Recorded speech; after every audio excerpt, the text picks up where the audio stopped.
আসসালামু আলাইকুম।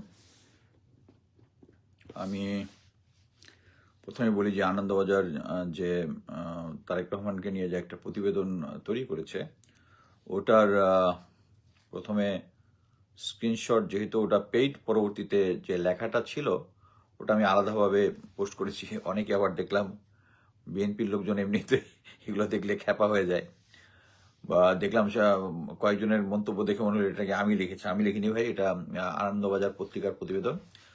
তো আমার কাছে যেটা মনে হয়েছে এই প্রতিবেদনটা দেখে, এটা আমি বিশ্লেষণ করার চেষ্টা করব। প্রথমে মনে হয়েছে যে এই প্রতিবেদনটা অ্যাকচুয়ালি তৈরি করেছে ভারতের পররাষ্ট্র মন্ত্রণালয় এবং যৌথ উদ্যোগে। এটার মূল কারণ হচ্ছে তারা তারেক জিয়ার উপরে বা তারেক রহমানের উপরে একটা প্রেশার ক্রিয়েট করার চেষ্টা করতেছে, এবং ওই প্রেশার ক্রিয়েটটা করার কারণ, এবং অনেকের মধ্যে একটা ধারণা হবে যে এর আগে যে তারেক রহমান বলেছিল যে তার দেশে আসার ঘটনাটা অ্যাকচুয়ালি তার উপর নির্ভর করে না, দল এবং অন্যান্য ফ্যাক্টর। এটার মাধ্যমে এই লেখাটা আসায় অনেকের মনে ধারণা হতে পারে যে ভারত একটা ফ্যাক্টর। আমরা জানি না সত্যটা কি, ভারত একটা ফ্যাক্টর কিনা। বাট অনগ্রাউন্ডে যেটা হয়, ভারতের বিষয়ে যেহেতু বিএনপি অন্যান্য নেতা নেতৃবৃন্দর যে কথাবার্তা, তাতে মনে হয় যে ভারতের সাথে তারা বাধ্য না হয়ে ভারতের এগেনস্টে কোনো কিছু বলবেন না। ওকে, ফেয়ার এনাফ।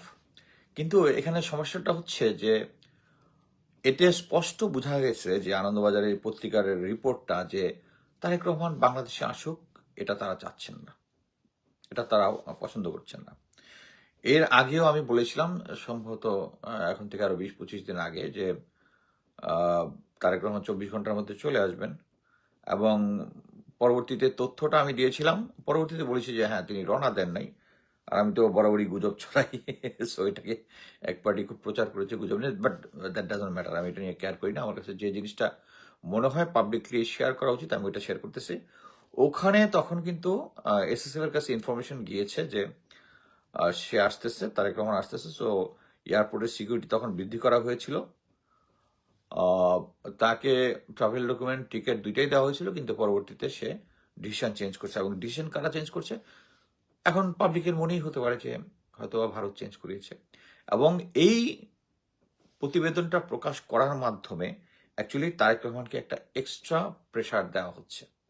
আমি এখন লেখাটার পড়ি, এবং পড়ে আমার কাছে যেটা মনে হয়েছে এটা আমি বলি। সব ঠিক থাকলে আগামী বৃহস্পতিবার 25শে ডিসেম্বর ঢাকায় নামছেন তারেক। ব্রিটেনে বসে বুধবারই তিনি নিজে ঘোষণা দিয়েছেন। আমার কথা হচ্ছে, বর্তমানে যে বাংলাদেশের পরিস্থিতি, এবং 20-25 দিন আগে যখন তার আসার কথা ছিল, তখনকার পরিস্থিতি কি কোনো চেঞ্জ হয়েছে? তাহলে হোয়াট মেক্স হিম কাম নাও? আগে কেন না? এই কোশ্চেনটার অ্যান্সারটা আমরা যদি পেতে চাই, আমরা কি এখন এই প্রতিবেদনের পরে ধরে নিতে পারি না যে এটা ভারতের প্রেশার আছে? এবং ভারতও তাই চাচ্ছে যে পাবলিক একটা জিনিস বুঝতে হবে, যে বাংলাদেশে এখন যে আমাদের শহীদ হাদির যে জানাজাটা হয়েছে, জানাজাটায় যে পরিমাণ লোক হয়েছে, আমি একটা হিসাবে দেখলাম যে 10 লাখ প্লাস, বাট 8 লাখের কম না। আমি সেটাই বিশ্বাস করি, আমি যে ছবি যতগুলো দেখেছি। সো এই জিনিসটা কিন্তু, প্রতিবাদটা হচ্ছে ভারত বিরোধী প্রতিবাদ। বাংলাদেশের এখন এই যে সিচুয়েশনটা হয়েছে, এতে যারাই ভারত বিরোধিতা করবে তাদেরই।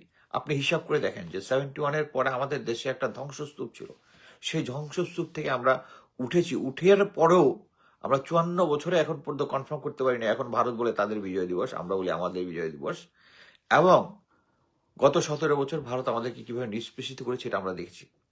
সো আমি এর আগে অনেকবার বলেছি, অনেক আমার লেখায় বলেছি, যে বাংলাদেশের প্রতিটি রাজনৈতিক দল বিশ্বাস করে যে ভারতের আনুকূল্য ছাড়া তারা তাদের সরকার টিকিয়ে রাখতে পারবে না। এটা একটা ভুল কনসেপ্ট। অ্যাটলিস্ট যখন মনে করেন যে আগের দিনে যখন আমাদের বাপ দাদারা যখন ইয়াং ছিল, তখন জোর করে ওই বাপ মার ইচ্ছায় বিয়ে হইতো। কারণ কি, তারা বলতো যে একবার বিয়ে হয়ে গেলে সব ম্যানেজ হয়ে যাবে, সবকিছু তারা মেনে নিবে। এই যে থিওরিটা, এটা কি আপনি এই যুগে চালাইতে পারবেন? এই যুগে আপনি আপনার ছেলে মেয়েরা বলেন যে জোর করে বিয়ে দিবেন, দেখবেন ছেলে বাইরে গেছে বা ঘর থেকে বাইরে গেছে, মেয়েরে নিয়ে পালাই গেছে, একটা ম্যাচ হয়ে যাবে পারিবারিক সিচুয়েশনে। এখনকার প্যারেন্টসরা বর্তমানের সিচুয়েশনের সাথে অ্যাডজাস্ট করেছে। সো আমাদের রাজনীতিটাকে ওই বর্তমান বাস্তবতার সাথে অ্যাডজাস্ট করতে হবে। বর্তমান যে বাস্তবতা সেটা হচ্ছে, আমরা গত 17 বছরে ভারতের যে মামদোবাজি আমরা দেখেছি বাংলাদেশে, এটার জন্য বাংলাদেশের লোকজন ত্যক্ত বিরক্ত হয়ে গেছে, ত্যক্ত বিরক্ত হয়েছে। প্লাস আমাদের পলিটিক্সকে ভারত অ্যাকচুয়ালি আমি বলবো করাপ্টেড করেছে। ভারত আমাদের করাপ্টেড করেছে, বা আমাদের যে পররাষ্ট্রনীতিটা তারা পুরা কন্ট্রোল করেছে। আমাদের এই যে পররাষ্ট্রনীতি, friend to everyone malice to none, this is মানে তথ্য হিসাবে ঠিক আছে, মানে পররাষ্ট্র মন্ত্রণালয় থেকে এটা পড়া হবে, এটা ঠিক আছে, কিন্তু আন্ডার হ্যান্ডে কোনো দেশ এটা ফলো করে না। কিন্তু ভারত জানে আমরা কোনোভাবেই আমরা কোনো অ্যাগ্রেসিভ এক্সটার্নাল ইন্টেলিজেন্স করব না। তারা পাকিস্তানকে ভাগই করেছিল এটার জন্য তাদের 7 সিস্টারের সিকিউরিটি না। তারা ভালো মতো জানে যে বাংলাদেশ একটা স্বাধীন কান্ট্রি, এটা যদি স্বাধীনভাবে ডিসিশন নিয়ে তাদের 7 সিস্টারকে ডিস্টেবিলাইজ করতে চায়, কেউ ঠেকায় রাখতে পারবে না। আমাদের পাকিস্তান চায়নারও দরকার নাই, পাকিস্তানও চায়নারও দরকার নাই। There are system to do that. But ওইটার জন্য তারা চাচ্ছে আমাদের পলিটিক্সকে কন্ট্রোল করার জন্য। এখন আমি জাস্ট জিনিসটা পড়ছি, কি তারা কি বোঝাচ্ছে। মুক্তিযুদ্ধ এবং ভারতকে পুঁজি করে প্রায় 1.5 যুগ পরে দেশের মাটিতে পা রাখতে চলছেন খালেদা জিয়ার পুত্র তথা বিএনপির ভারপ্রাপ্ত চেয়ারম্যান তারেক রহমান। এমনটি কিছু কূটনীতিক মনে করছে কূটনীতিক শিবির। দিন দুয়েক আগে ব্রিটেনের এক সভায় তারেক রহমান যেভাবে বীর মুক্তিযুদ্ধের বারবার মুক্তিযুদ্ধের কথা উল্লেখ করেছেন এবং স্বাধীনতা বিরোধী শক্তিকে নিশানা করেছেন, তা থেকে স্পষ্ট ও রাজনৈতিক অভিযোগ। এইখান জিনিসটা বলে অ্যাকচুয়ালি তারেক জিয়াকে একটা উস্কানি দেওয়ার চেষ্টা করতেছে। বাট আমি বর্তমান বাস্তবতায় যেটা বলি যে বিএনপির যে যারা অন্ধ ভক্ত আছে, একটা জিনিস বুঝতে হয়, বাস্তবতা হচ্ছে বিএনপি আগে জামাতের সাথে জোট করেছে। বাংলাদেশের মানুষ এখন যে সমস্ত আগে ওই প্রাচীন আমলে যাদের অ্যাক্সেস অফ ইনফরমেশন ছিল না, তারা ওইটা মেনে নিত। বাট এখন কিন্তু অ্যাক্সেস অফ ইনফরমেশন আছে। এখন ওই আওয়ামী লীগের যে প্রোপাগান্ডা, সাথে থাকলে সঙ্গী না হলে জঙ্গি, বিএনপি কি তাহলে এটা করতেছে না? আগে যখন তার সাথে ছিল তখন ছিল জামাত সঙ্গী, এখন হচ্ছে জঙ্গি। এখন তারেক রহমান যেটা বলতেছে এবং স্থানীয়ভাবে যারা বলতেছে, একটা বুঝতে হবে যে বর্তমান প্রেক্ষাপটে স্বাধীনতার পর 54 বছর পার হয়ে গেছে। যারা জামাতে ইসলামের স্বাধীনতার বিরোধিতা করেছিল তারা এখন বর্তমান রাজনীতিতে নাই, এটা তাদেরকে বুঝতে হবে।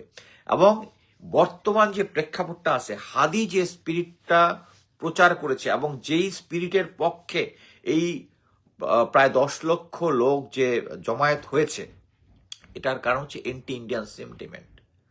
আর আপনি যদি এখন ওই সেম পুরোনা শিবের গীত গান, যে একটা দল কি বলে স্বাধীনতা বিরোধী শক্তি ব্লা ব্লা ব্লা তারা এবং জঙ্গিবাদ, এগুলো এই সমস্ত কথাবার্তা বলেন, জনগণ কিন্তু মেনে নেবে না। আপনি যদি মনে করেন হ্যাঁ বিএনপি একটা বড় দল, তাদের সাংগঠনিক ক্যাপাসিটি আওয়ামী লীগ যেহেতু নাই, দে আর দ্য অনলি ওয়ান, জামাতের ওই ক্যাপাবিলিটিটা এখন পর্যন্ত নাই সাংগঠনিকভাবে বিএনপি যেটা আছে।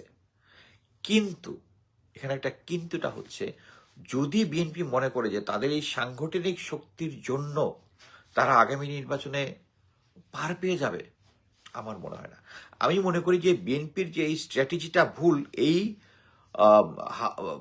শহীদ হাদির যে ইয়ার পরে যে প্রেজেন্সটা আসছে, এটা কিন্তু তার প্রমাণ।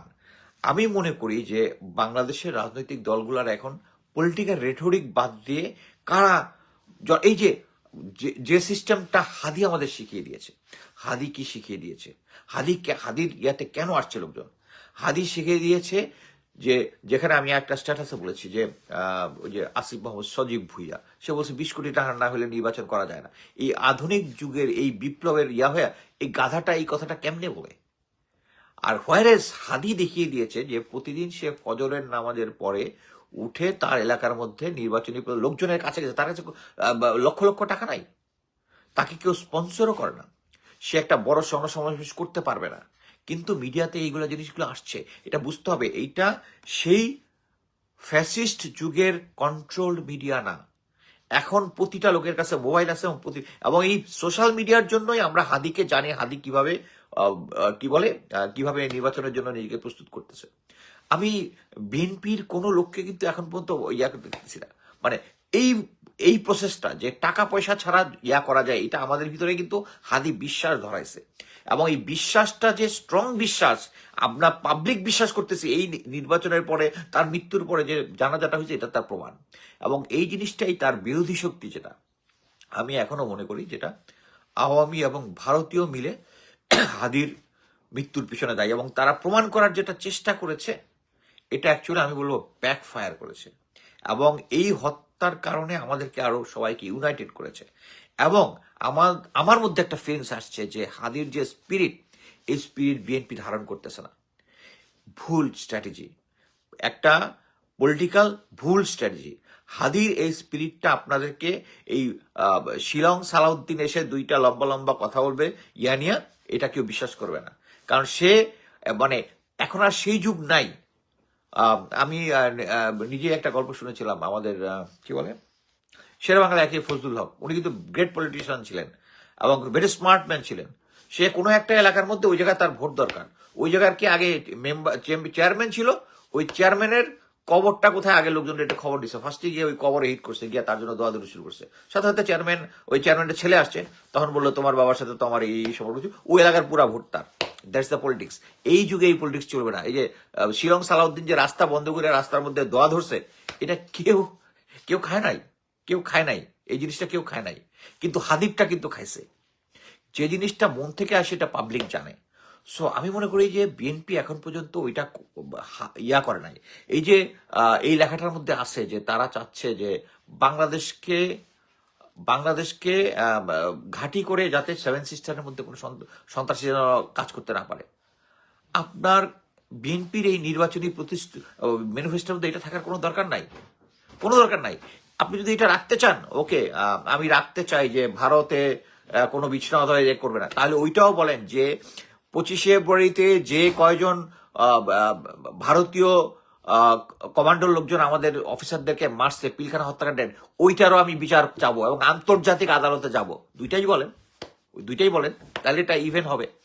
বাট আপনার ম্যানিফেস্টোর মধ্যে ভারত কি করছে এটা দেখার দরকার নাই। আচ্ছা, এনিওয়ে, আমি অন্য জায়গায় চলে যাচ্ছি। আচ্ছা, ওই যে আমি যেটা বললাম যে জামাতকে টার্গেট করা এবং তার নামে করা, এটা অ্যাকচুয়ালি ব্যাক ফায়ার করবে। ভাই, আমি জামাত না, আমাকে সবাই জামাতে ট্যাগ দিতেছেন, জামাত না। আমি চাচ্ছি বিএনপি আসুক, বিএনপি পাওয়ারে আসুক, কিন্তু বিএনপি যদি ভারতের সঙ্গ না ছাড়ে, আমি চাচ্ছি বিএনপি ভারতের সঙ্গটা ছাড়ুক। সঙ্গটা না থাকলে আমি গ্যারান্টি দিয়ে বলতে পারি আপনাদের ক্ষমতায় আসার কোনো সুযোগ নাই। এনিওয়ে, আচ্ছা, স্বাধীনতা বিরোধী শক্তিকে নিশানা করেছেন, তা থেকে স্পষ্ট তার রাজনৈতিক অভিমুখে। কূটনৈতিক শিবিরের মতে মুক্তিযুদ্ধের সামনে রেখে খালেদা পুত্র এক ঢিলে দুই ভাগই মারতে চেয়েছেন। এক, দেশের বিরাট সংখ্যক স্বাধীনতাকামী মানুষের পাশে পাওয়ার চেষ্টা। আরে ভাই, এই বিএনপি যে তৈরি করছে প্রেসিডেন্ট জিয়া রহমান, উনি ছিল স্বাধীনতার ঘোষক। প্রথম সারিতে প্রথমেই উনারা বিদ্রোহ করেছিল। 5টা ব্যাটালিয়নের মধ্যে উনার আন্ডারে ছিল চট্টগ্রাম, উনি বিদ্রোহ করেছিল। এখানে কি আপনাদের বয়ানের দরকার আছে নাকি? ফালতু কথা। আচ্ছা, আচ্ছা দেওয়া এবং 2, ভারতকে বার্তা দেওয়া, সব ঠিক থাকলে আগামী বৃহস্পতিবার 25শে ডিসেম্বর নামবে। ভারতকে বার্তা দেওয়ার কিছু নাই, এই জিনিসটাই হচ্ছে দেশের জনগণ পছন্দ করবে না। আচ্ছা, ব্রিটেনে বসে বুধবার তিনি নিজেই কথা বলেছেন, এমন একটা সময় বিএনপির ভারপ্রাপ্ত চেয়ারম্যান দেশে ফেরার সিদ্ধান্ত নিয়েছেন যখন দেশের রাজনৈতিক পরিস্থিতি স্থিতিশীল নয়। এটা আমার কাছেও প্রশ্ন যে এখন আর 20-25 দিন আগে যখন আসার কথা ছিল, তার মধ্যে কি ফারাক হয়ে গেছে। এবং নিজে বলেছেন যে এটা কি বলে, আর তার একার সিদ্ধান্ত না, ভারত কি এই সিদ্ধান্তের পার্টনার? আমার কাছে কোশ্চেনটা আসছে, দেশের জনগণের মধ্যে আসবে। আচ্ছা, ভোট ময়দানে নেই শেখ হাসিনা আওয়ামী লীগ, সেই সুযোগে জমি দখল এবং তৎপর জামাতে ইসলামের মতো কট্টরপন্থী দল। লন্ডনের দ্য সিটি প্যাভিলিয়ন হলে মঙ্গলবার এক আলোচনা সভায় তিনি বলেছেন, 1971 সালে ষড়যন্ত্র করেছিলেন, 1975 সালের নভেম্বরে, 1996 সালে এবং পরবর্তী সময় যারা ষড়যন্ত্রে লিপ্ত ছিল তারাই আজ সক্রিয়। কূটনীতিকরা মনে করেন তারেকের বার্তা স্পষ্ট, দেশ বিরোধী মুক্তিযুদ্ধ বিরোধী কোনো শক্তির সঙ্গে আপোষ নয়। এইটাই হচ্ছে রং পলিটিক্স বাংলাদেশে। শেখ হাসিনা যে বিভাজনের রাজনীতিটা করেছে, মুক্তিযুদ্ধের পক্ষে সত্যি বিপক্ষে সত্যি, আমরা এই জিনিসটাকে কবর দিতে চাই, দেশের জনগণ কবর দিতে চায় যে দেশে মুক্তিযুদ্ধের পক্ষে বিপক্ষে শক্তি বলে কোনো কিছু নাই, সবাই বাংলাদেশি।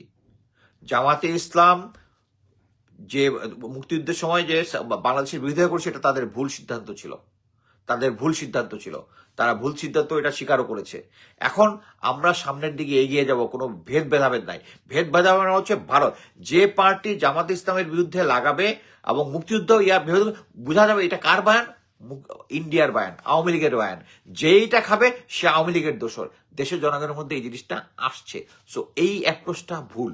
আচ্ছা, বিএনপির সঙ্গে মুক্তিযুদ্ধ যোগ টেনে দেশের মুক্তমানা মুক্তিযুদ্ধে বিরাট সংখ্যক সমর্থক কাছে টানতে চান তারেক, ময়দানে আওয়ামী লীগ নেই তিনি। আচ্ছা, আগেই পড়েছি এটা। নভেম্বরের সামাজিক মাধ্যমে তারেক লিখেছেন, দেশে ফেরার বিষয়ে সিদ্ধান্ত নেওয়ার সুযোগ তার জন্য অবিরত ও একক নিয়ন্ত্রণাধীন হয়েছে, যেটা আমি আগেই বলেছি। অনেকের প্রশ্ন, দিন 15-18 মধ্যে এমন কি হলো যে দেশে ফেরার কথা ঘোষণা করলেন? বাস্তব হলো নয়াদিল্লির সমর্থন অনেকটাই নিশ্চিত করে ফেলেছে বিএনপির ভারপ্রাপ্ত চেয়ারম্যান। বিদেশ মন্ত্রক সূত্রের খবর, বিএনপি ক্ষমতা গেলে ভারত বাংলাদেশের সঙ্গে যে চুক্তিগুলো রয়েছে তাতে কোনো প্রভাব পড়বে না।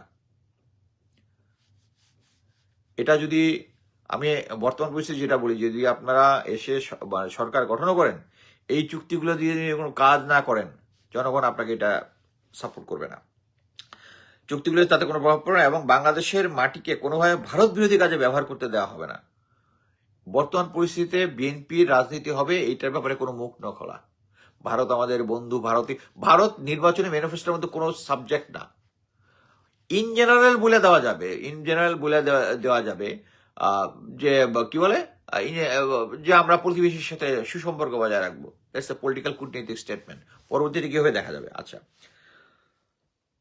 এইভাবে পরিস্থিতি পাওয়া গিয়েছে তারেকের কাছ থেকে, মানে তারেক রহমান পরিস্থিতি দিয়েছে ভারতকে। ভারতের গোয়েন্দা সূত্রে বক্তব্যে ঢাকাকে পাশে পেতে নয়াদিল্লি দরকার বিএনপিকে, কারণ কর্মকাণ্ড নিষিদ্ধ হওয়ার ভোটে লড়তে পারছে না আওয়ামী লীগ, তাই বাংলাদেশে কট্টরপন্থীদের বারবারন্ত আটকাতে পরে একমাত্র বিএনপি। এই লাইনটা খেয়াল করেন যে এখানে এরিয়ার মধ্যে অনেকে শেয়ার করতেছেন জামাত স্টেটমেন্ট দিচ্ছে ভারত বিরোধী নয়, অমুক তমুক দিয়া নয়, কিন্তু জামাতকে তো ইন্ডিয়া বিশ্বাস করে না। কি কারণে? ওইটা হচ্ছে ট্রিক্স, যে জামাতকে ওরা বিশ্বাস করতেছে না, বিএনপিকে বিশ্বাস করতেছে। This will go against BNP.